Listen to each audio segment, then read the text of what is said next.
सपा मुखिया अखिलेश यादव ने लखनऊ में जो किया उससे दिल्ली में बैठे साहब की आंखें खुली की खुली रह गई होंगी।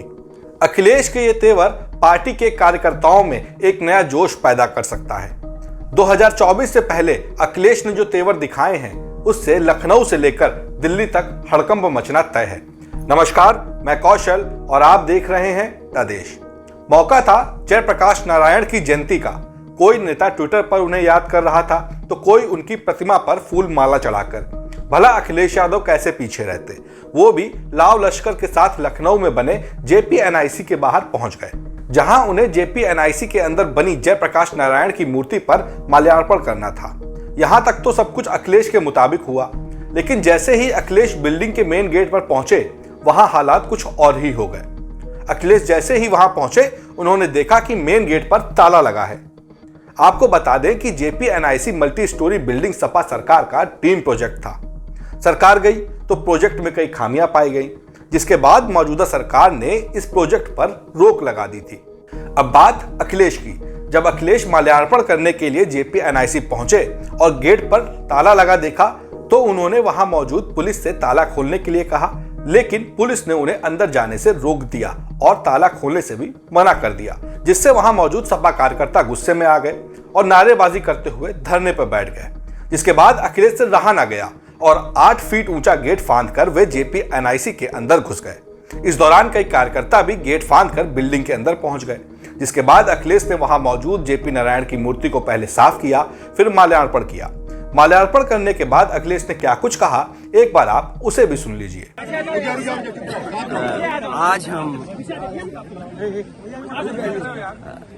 जैसे पहले कार्यक्रम समाजवादी लोग करते रहे हैं, उसी तरीके से आज जयप्रकाश जी को संपूर्ण क्रांति के नायक के जन नायक नेता के लिए हर वर्ष हम लोग आज की तारीख में आते थे।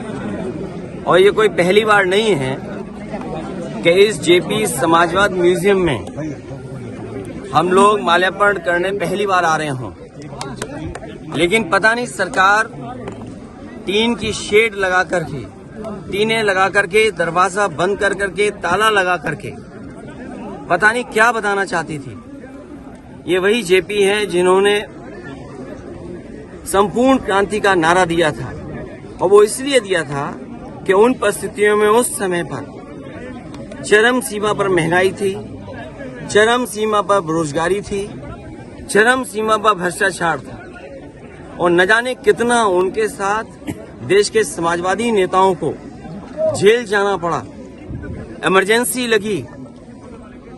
और जिस समय वो PGI अस्पताल में थे, उस समय जो उन्होंने जेल डायरी लिखी, उसमें लिखा कि मैं कैसे सोच सकता हूं एक लोकतांत्रिक देश में इमरजेंसी लग जाएगी।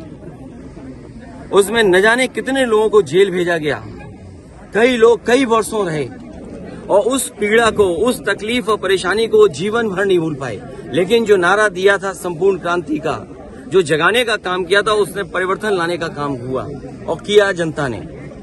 जनता की शक्ति के सामने सरकार की शक्ति का कुछ असर नहीं है। मुझे दुख इस बात का है कि पुलिस लगा करके यहाँ रोक रहे हैं। अधिकारी इस बात के लिए तैयार नहीं है कि किससे पूछें, तो कम से कम ये देश की और प्रदेश की जनता जाने और लोग जाने आखिरकार कौन रोक रहा है, कौन रोक रहा था। इसलिए मजबूरी में जिस तरीके से हर बार माल्यार्पण करने हम समाजवादी लोग आते थे, मुझे याद है जब उद्घाटन हुआ था, नेताजी यहाँ आए थे, नेताजी से मैंने उद्घाटन करवाया था।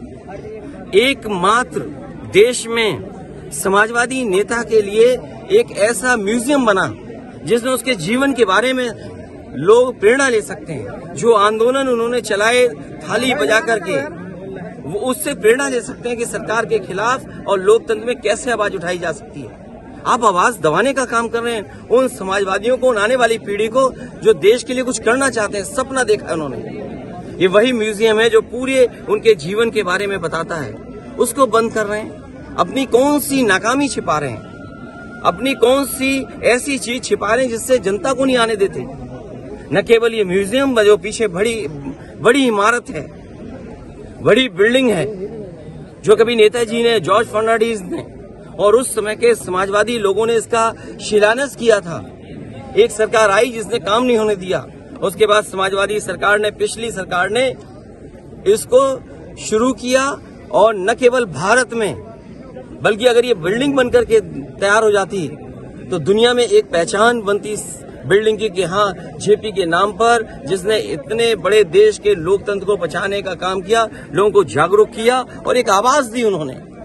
और मुझे लगता है कि देश की जनता को एक बार फिर इस सरकार की ताकत के खिलाफ लड़ना होगा और बिना जनता की शक्ति के लोकतंत्र, समाजवाद और सेक्युलरिज्म बचने वाला नहीं।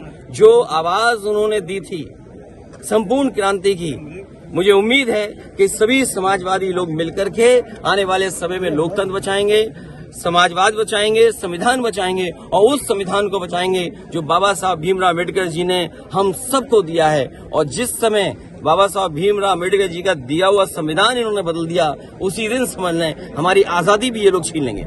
लेकिन इन सब के बीच अखिलेश यादव की जो तस्वीर सामने निकल कर आई, उससे सत्ता में बैठी बीजेपी के होश उड़ा दिए होंगे। अखिलेश ने जो जोश दिखाया है, अगर वे इसी जोश के साथ 2024 की तैयारी में लगे रहे तो निश्चित ही वे यूपी में बड़ा खेला कर सकते हैं। फिलहाल इस खबर में इतना ही। आपका अखिलेश को लेकर क्या कुछ कहना है हमें कमेंट में जरूर बताएं। साथ ही अगर आपने अभी तक हमारे चैनल को सब्सक्राइब नहीं किया है तो फौरन सब्सक्राइब करें, साथ ही बेल आइकन को भी दबाना ना भूलें। नमस्कार।